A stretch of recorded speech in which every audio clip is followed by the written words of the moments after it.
Hoje nós vamos ver sobre laços de repetição com JavaScript, né? Para quem está chegando agora, nós estamos aqui fazendo um curso de JavaScript, um curso básico, mas é um curso que vai ser suficiente para desenvolver os jogos de vocês, né? A ideia é depois eu também trazer mais conteúdo aqui ensinando a utilizar o P5JS. E pessoal, para quem está chegando agora, né? Seja bem-vindo. Te inscreve no canal se não é inscrito, deixa um like para fortalecer meu trabalho aqui no YouTube, eu te peço. Deixa um comentário aí para ajudar a comunidade, de repente trocar uma ideia, colaborar com algum conhecimento, né? Que pode também estar ajudando quem está chegando aqui também. Compartilha esse vídeo com quem tu acha aí que vai ser interessante, né? Que a pessoa quer também aprender a desenvolver jogos, desenvolver visual novel, né? Por enquanto nós estamos vendo sobre Visual Novel, mas eu pretendo trazer vídeos aqui também ensinando outros tipos de jogos. E eu tenho até um aviso para deixar aqui para vocês, justamente sobre essa parte, tá? Eu tô com uma ideia de ensinar como criar os componentes do P5JS aqui. Não exclusivamente como desenvolver um determinado jogo, mas como criar componentes, coisas do tipo que vai ajudar vocês a criar o próprio jogo de vocês. Também posso ensinar aqui como que um jogo foi criado, inclusive eu estou desenvolvendo um jogo agora com P5JS, então eu posso mostrar algumas coisas para vocês, tá? Muito importante também avisar vocês que se vocês tiverem a oportunidade de adquirir o RPG Maker MZ, né? Eu tenho essa ferramenta, eu tenho essa Game Engine e eu pretendo trazer conteúdo dela também. Inclusive nós podemos programar nela, para quem não tem conhecimento, nós podemos criar plugins com JavaScript. E eu acredito que para a criação de visual novel, para criar as mecânicas que nós queremos desenvolver aqui com jogos narrativos, vai ser bem interessante. Então eu pretendo sim trazer conteúdo de Game Maker aqui também, beleza? Então já falei demais, vamos para a tela do computador. Dei uma limpada aqui na tela, pessoal, para a gente poder trabalhar melhor, tá? E eu quero começar aqui falando sobre laço de repetição. Eu pretendo ser um pouco mais objetivo na parte de ensinar como programar com JavaScript, porque eu tenho muito conteúdo que eu quero trazer aqui no canal.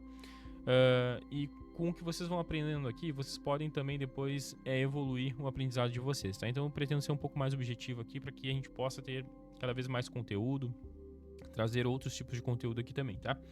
Então beleza, vamos lá. Vamos trabalhar com dois tipos de laço de repetição, tá? O while e o for. Beleza? Vamos trabalhar com esses dois aqui. Nós vamos fazer o seguinte aqui, ó. Vamos ver primeiro o while e depois nós vamos ver o for, tá? Então aqui, while e for, né? Então primeiro o while, tá? Como é que nós vamos fazer isso? Como que nós escrevemos essa estrutura, né? O while, né? Abre e fecha parênteses. E aí nós temos uma condição aqui que se ela for true, nós temos a resposta, né? Um console.log alguma coisa. Então,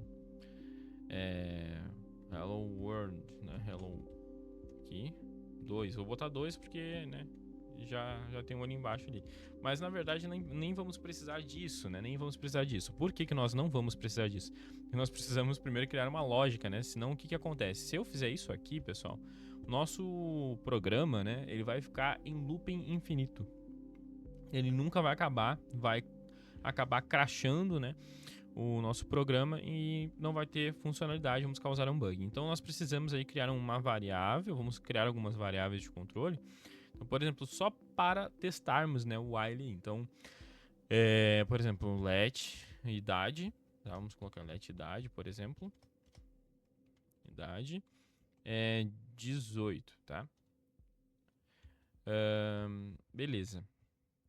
Então, o que nós podemos fazer aqui? Nós podemos, tá? Temos que criar também aqui um controlador. Vamos criar aqui um C, tá?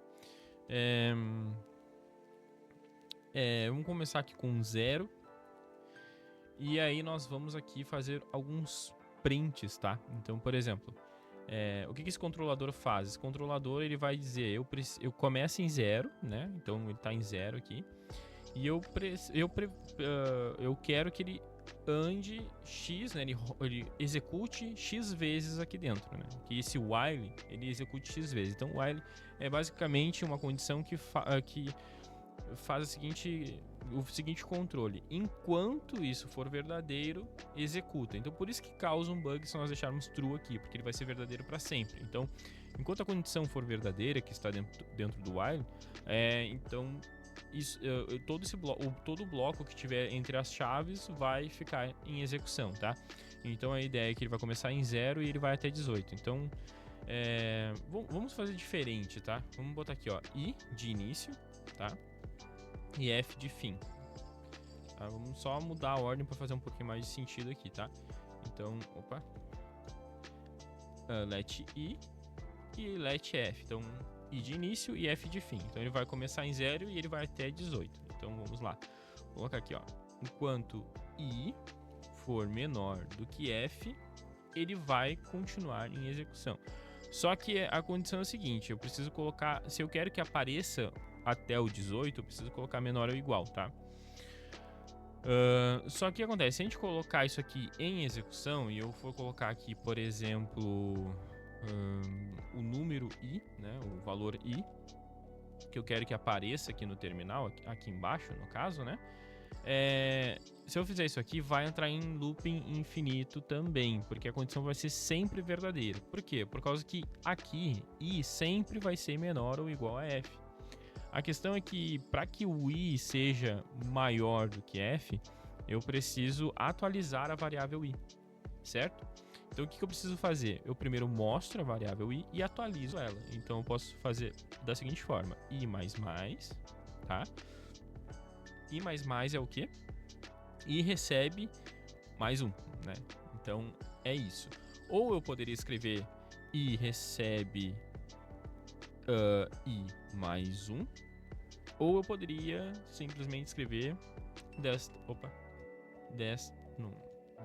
forma aqui, né? Então, vamos fazer de uma forma mais simplificada com I++, e eu vou dizer para vocês o porquê. Porque na lógica, na estrutura do for, nós utilizamos dessa forma aqui. Então já vamos nos acostumando com I++, tá? Ou, enfim, com a variável mais, tá? Então o que vai acontecer aqui? Ele vai mostrar o I e vai adicionar 1 no I, tá? Então é isso que deve acontecer. Vamos colocar aqui o programa para funcionar. E aqui nós temos a nossa execução. Ó, né? Deixa eu tirar um pouquinho do zoom. Mas olha aqui, ó, 0, 1, até 18, né? Então ele apresentou o 18. Para que ele apresente o 18, como eu comentei, nós precisamos adicionar menor ou igual. Por quê? Se nós colocarmos só menor, eu vou botar em execução para vocês verem o que vai acontecer. Ele vai parar no 17, tá? Aqui, ó, 17. Então 0, 1, até o 17. Por quê? Por causa que ele vai fazer a comparação até quanto ele for menor. Então quando ele for igual a F, já vai ser false, né? Vai ser falso e ele vai cair para fora do while, né? Então a ideia que ele continue executando no while é que ele seja true, né? Então se I é igual a F, ele já não é mais true porque a condição é se ele é menor, né? Então nós temos que colocar igual, menor ou igual para que ele considere o 18. Então 18 não é menor, mas é igual a F, então ainda continua sendo true. Então, né, continua sendo verdadeiro, mas quando ele passar a ser, né, 19, ele já não vai executar mais, tá? Então, assim que funciona o while, tá, pessoal? Agora, nós vamos ver a estrutura for, tá? A estrutura for é parecida, mas não é igual, né? Então, o que acontece? Nós escrevemos da seguinte forma, for, né? E aí a gente vai criar assim, ó, let I recebe 0, tá? Aqui a estrutura é um pouco diferente. Vou escrever primeiro e depois eu explico. Let recebe I. Vou até apagar aqui, tá? Eu vou deixar só para explicar uma coisa para vocês. Let I recebe 0, ponto e vírgula, I menor ou igual a F, ponto e vírgula, I mais mais. Opa, I mais mais. Abre e fecha chaves, que aí aqui é a estrutura que eu falei para vocês, né? Na verdade aqui é a estrutura que eu falei para vocês que considera o I++, né? Então por isso que eu já queria comentar sobre o I++ para deixar vocês familiarizados. O que acontece aqui, tá, pessoal? Esse I aqui é diferente desse I aqui, tá? Mas eu vou apagar esse I aqui para não confundir a mente de vocês. Esse I, isso aqui que a gente criou aqui é um contexto local para o for, tá? essa variável i ela não é acessível fora do escopo do for. Ela serve justamente para a atualização da repetição. Então, aqui é o mesmo i, não é o mesmo, tá? Mas é considerado pela mesma lógica do i que a gente tinha criado aqui fora, tá? Só que aqui a gente cria aqui dentro, considerando que ele vai ser somente do escopo do for. A gente não vai acessar essa variável i fora do for. Tá? Então ela é somente para controle do for. Depois o i menor ou igual a f é a comparação, é a condição, né? Então esse seria o pedaço que estaria dentro do while que nem a gente tinha visto, tá? O i++ é a atualização desse for. Quando ele chega no final do escopo, no final da linha aqui do for, ele executa esse i++, tá? Ele faz essa atualização dessa variável i, tá? Então toda essa estrutura ela é escrita dentro dos parênteses do for, diferente do while, tá? Ele é um pouquinho diferente, um pouquinho mais complexo, mas ele é muito, depois que nós nos acostumamos a usar o for, ele se torna muito mais intuitivo, modular, é muito melhor de utilizar o for. Então aconselho vocês a exercitarem bastante esse for aqui, porque o for é um dos mais utilizados, ele vai ajudar bastante vocês, porque aqui está a lógica da repetição e aqui dentro vai ficar a lógica da execução que vocês precisam fazer, tá?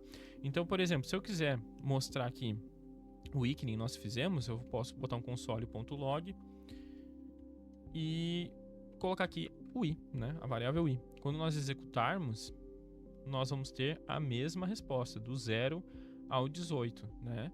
E a lógica, né, da condição está aqui. Então, a mesma coisa, se eu tirar esse igual, vai só até o 17, tá? Então, assim que funciona o while e o for, tá, pessoal? Entendendo isso, vocês já vão conseguir avançar muito mais nos programas de vocês e nos jogos de vocês, tá? Então, assim, se ficou muito complexo, coloquem aqui nos comentários para que eu possa ajudar vocês na próxima aula, ou de repente nos próprios comentários mesmo, tá? Ou de repente alguém que já conhece já a estrutura for que possa ajudar vocês aí também, tá bom, pessoal? Então, nós nos vemos na próxima aula aí de JavaScript, né? Se não deixa um like, deixa um likezinho aí para nos ajudar, né? E até o próximo vídeo aqui do canal, nossa próxima aula de JavaScript.